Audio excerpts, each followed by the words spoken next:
Is either you want, unless you want to do it organically. Oh, I don't know. Whatever you want. Yes. Yeah, I'm good either way. Okay. It's fine. Okay. So Tara asked me to be on one of their podcasts, and they're like, "We'll send you questions so you kind of have an idea." And I was like, "Okay," and then I couldn't do it because we had a death in the family, and it was literally the day of her funeral that they wanted me to record. And That's so sad. Sorry, I can't record. Darn it. Oh, that's so unfortunate. So some people like to know ahead of time. Yeah. I don't really care. I'm kind of I don't care either. like when they called McKay and I in to record at doTERRA, we're like, don't give us a script. If we have a script, we'll screw it up. Yeah. Because then you're so worried about the script. That makes sense. Yeah. Worried about getting it right and remembering everything. Mm-hmm. So. It's so true. All right. Do you want me to close these? Doesn't matter. There's not a lot of outside noise and sound doesn't bounce. Thank you. What? Yeah. We're good. You're good? Okay. Yeah. All right. Okay, All right, so we'll see the you later. idea here is manalizing is basically men talking about stuff that men don't talk about. And so it was very much an exception that we bring JoJo in, but she was just too awesome to not bring in. She is awesome.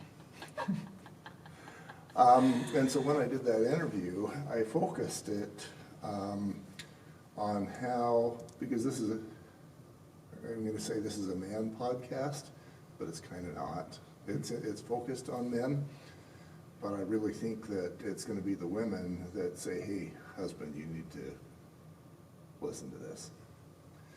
So basically, the big idea is that men, if a woman's got a problem, she's got 30 girlfriends to talk to about it. If a man's got a problem, he's got nobody. He's going to keep it in. He's not going to cry on anybody's shoulder. If it's not something that you can cry on her shoulder, there's nobody else. You're not going to call your best friend and say, let me cry on your shoulder about X, Y, and Z. We just don't do that. So we keep it in, and it becomes, stuffing it down, it becomes something that, at least for me, erupts when you least want it to happen. There comes a point you shove something down, you shove something else down, shove it down, now it's in your neck, and you try to shove something else down. You can't shove anymore. So you regurgitate it, and it shows up in the form of maybe anger, or a tirade, or whatever it is. In my case, it was a divorce. I didn't have the tools to deal with the issues that were being presented to me. In my case, my wife was doing, X, Y, and Z, and I didn't know how to deal with it, so I kept quiet. And there came a point where, because I just kept shutting things down, things went badly. And I wasn't going to tell my mom about that. I wasn't going to tell my best friend about that. And as a result, that's probably why men die sooner, why there's a phrase called toxic masculinity, why men have suicides at a much higher rate. And so that's what we're trying to address, is basically letting guys know that whatever your issues are, you think you're alone, you're not. Absolutely every other man in the universe is dealing with the same thing. And at some point we will create a community where guys can get together, and I still don't know how we could possibly cry on each other's shoulder. That's just not a thing, but we'll get there. Yeah. I like it. So, in the previous interview, I was asking JoJo basically how, I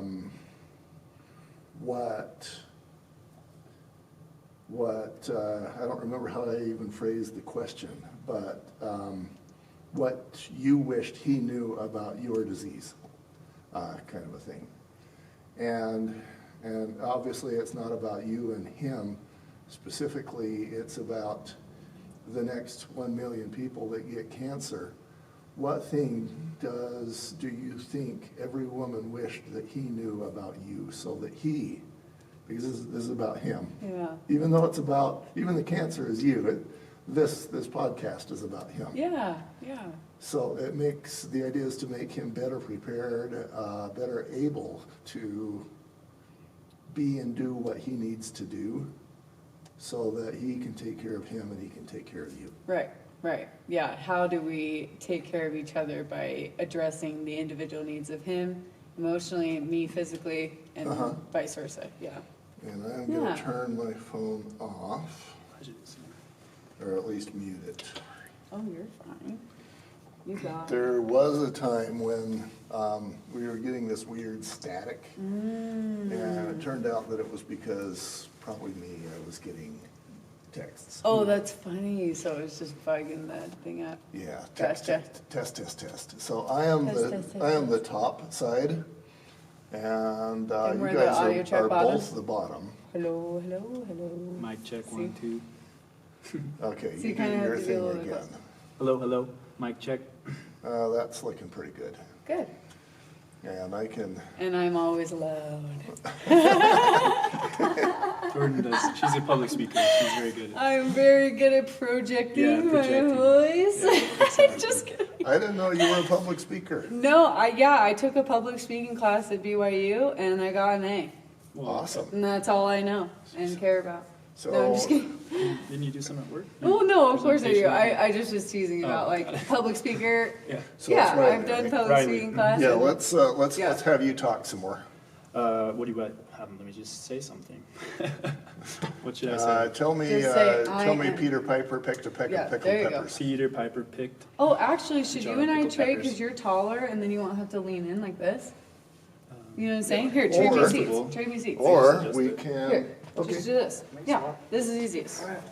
Because then look, mine is short for me, and then yours is tall for you. yeah, yours is still short, so let's Yeah, do so we can something do like that, this. and then that's Great. better for you. Sounds good, Height-wise, don't yeah. you think? Sounds good. Is that Yeah. the right size This for is you? perfect for me. Okay, It's just my size.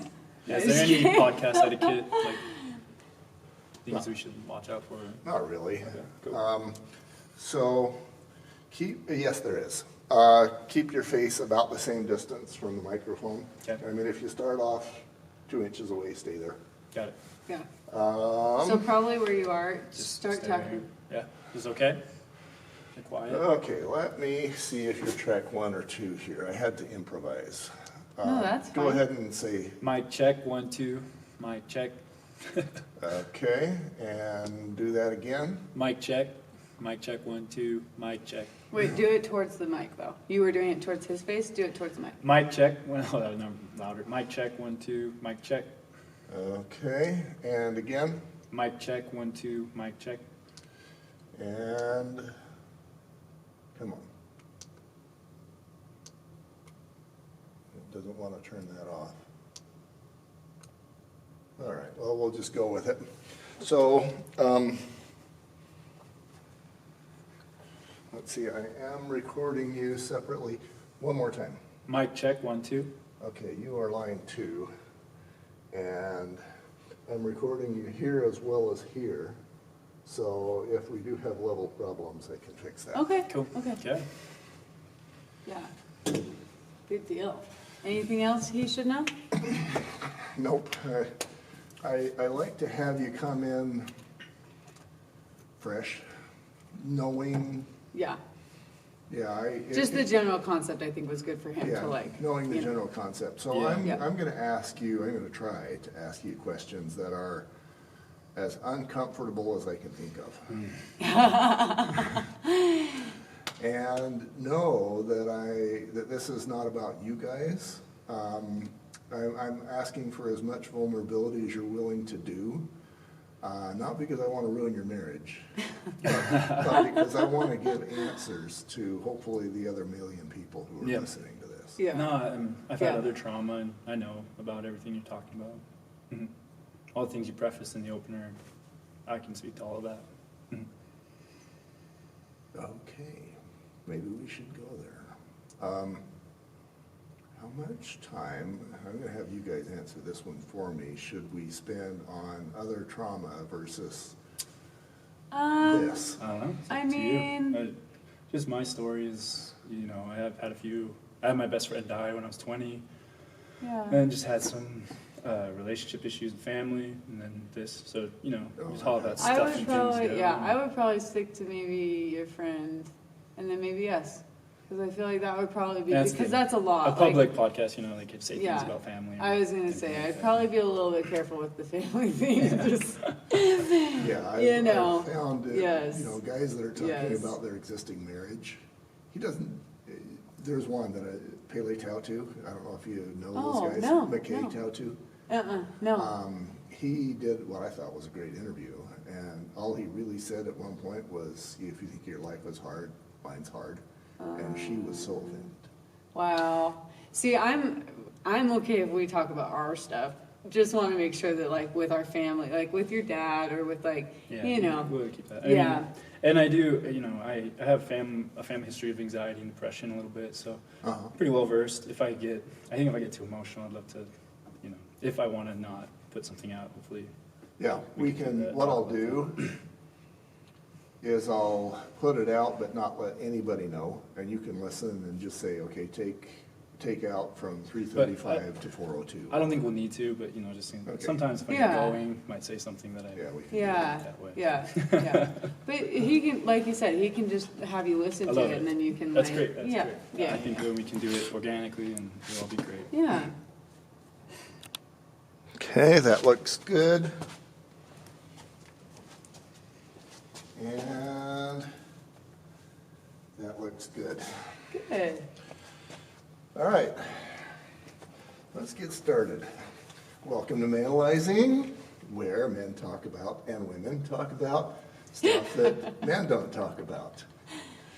So Jordan, you've been on before. Yes, and it was so fun. I'm so glad to be back. That was, I can't tell you how many people have come back to us and said, my goodness, I don't know her, but I sure wish I did. Oh, that's so nice to hear. You're an inspiration. Wow, thank you. And you are supported by somebody. That's right. My best buddy right here. Rai, my guy. Who's this big ugly guy here? This is my cute hubby. His name is Riley, and he is my bestest friend. Yeah, excited to be here. I need to do something to sync everything. Oh, it's fine. Nailed it. And then we'll just continue. So Riley, tell me about Jordan. Oh, Jordan's just the best person I know. Yeah, she's like you said, an inspiration, and she's my best friend. Jordan just has a way with people. She can connect to people. She can talk to anyone and make a friend with anyone. And I love that about her. That sounds like somebody I know. Yeah. Oh, yeah. Yeah. Julie is that one person who is so much energy and sunshine, and that she just, everybody is just drawn to her like moths to a flame. That's a great example. I love And it. sometimes I go, wait, I'm here too. But I go, my next thought is, yeah, that's why you married her. Yeah. Oh, yeah, definitely. Yeah. You're Yes. welcome. No, Jordan, just kidding. Jordan lights up every day. She's awesome. So, I'm just going to say it this way. Your light is brilliant. Oh, thank you. And for those who haven't listened to your previous podcast, which I'm just going to say this right now. If somebody who's listening to this, if you haven't listened to Jordan's previous podcast, your life is not complete. Oh my gosh, you're so But why don't you just kind of talk about all of the awesome things that are happening to you physically, and then we're going to go down the road. Yeah, so last time I was on here, I was right before a big laparoscopic surgery that is just exploratory. Basically what that means is they have a little peek inside my abdomen to see if there's any lesions of cancer anywhere. So they might be really tiny from a 0.5 millimeter to anywhere the size of a big tumor. They can just be so small and so big. And so they want to explore that area to make sure that they're getting all the cancer gone with all my chemo. And so on August 4th, I was able to have that done, and everything is looking a lot better. There's a lot of shrinkage with areas that had a lot of spread, and then with certain areas that they biopsied, there wasn't any cancer that they thought could be cancer. So that's really, really good. So we're looking forward to the future, 6 months of chemo, and then maybe some more exploratory laparoscopies for me in the future. So you're not just finding out that you may have cancer. Right. Not may have cancer. Definitely got cancer, but yeah, so. Riley, talk to me about the day that you found out she's got cancer. Oh man, yeah, that was a crazy day. So Jordan was sick for basically her whole pregnancy, like extremely sick. But it was the stomach cancer masking as like pregnancy illness. So we thought she just had hyperemesis, where you're just throwing up every day. And so Jordan was throwing up for like a year straight, like an insane amount of nausea and vomiting. So we finally went in one day thinking that she was just losing a lot of weight. We had to do feeding tubes and all sorts of IV infusions and stuff to keep her going because she was just vomiting so much.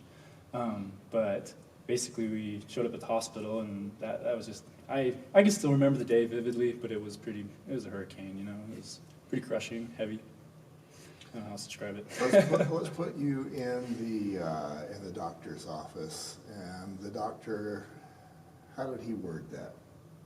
Well, it was kind of crazy because this is probably vivid for some people, so just warning you. But I had thrown up my feeding tube because I was throwing up so ferociously that it threw up my feeding tube from my stomach all the way up my esophagus. And so they were very, very worried about me, and that's why we went to the doctors that day. Was we actually went to the hospital. They were planning on doing a feeding tube where it clips to your stomach so that it can't come up when you throw up because it's got some weight down there. And so while they did that, they also did a biopsy of my stomach because previously to going in to get the feeding tube, they did an MRI as well. And the MRI showed thickening on my stomach. And so we were in the room, like after I had done my feeding tube, and I was kind of, a little bit out of it. And they were like, well, we need to just get the biopsies back, but we'll be back. And then they came back and gave us the news, and there was 4 doctors there, all to come tell us it was what we thought, stage 4 cancer, gastric, signet ring. Stage 4, what does stage 4 mean? Stage 4 means that it has spread to other organs. So, for example, for me, it went from my stomach to my ovaries. Okay. And so it means that it has spread from where it was originally found. And then in this most recent surgery, you mentioned that it was not in your stomach or your ovaries, but it was it was somewhere else. Right. So what happened is it originally started in my stomach, sloughed a little bit down to my ovaries, because my ovaries are right below the stomach area in my body anatomically. And so my ovaries were removed at my C-section, and then 80% of my stomach was removed in September of last year. So I only have a little kiwi-sized stomach now, and that'll go as soon as I'm done with all my chemo. And so I'm not totally attached to it anymore, I can live without it. It'll be fine. But once I had that surgery, they think what could have happened is that during the surgery, any of those little cells of cancer from my original tumor in my stomach could have fallen out and into my abdominal area and started a couple little dots. So the way that they described it was that it's almost like seeing a little sprinkle of powdered sugar on your pancakes, kind of like that. So just little dots of powdered sugar just spread throughout several of my organs. Riley, now let's go back and put you in that doctor's office. And I'm going to ask you I've already asked you to be vulnerable, but this is vulnerable. Sure. Doctor told you she's got cancer. What are your thoughts? Well, because she was so sick beforehand, honestly, it answered a lot of questions. Like, we've seen so many doctors and trying to figure out what's wrong with her, and so I'd say that day was tough, cried a lot of tears, but I would say that day brought some closure, actually, gave us, well, this is what it is, she's treatable, still curable, and then we got a road. So it was hard, but it wasn't devastating, if that makes sense. I think the harder times were you know, Before then. the marathon after. Yeah. Oh, the marathon after. You're correct. So, you know, we could talk about what that marathon after looked like, but I want to get a can opener and open your brain. And instead of talking about the physical things that you did in that marathon after, I want to talk about what was going on in your brain. So, for example, if it was me, I would have been, I don't know if I was programmed to do this. I'm pretty sure I'm going to suck at this. I don't know if I'm going to be able to take care of her and take care of the kids and take care of my job and pay the bills, and I don't even know what else. Yeah. That's how my brain would Yeah, do that. you feel like you're drowning. You got too many plates you're spinning, for sure. Trying to keep it all in the air.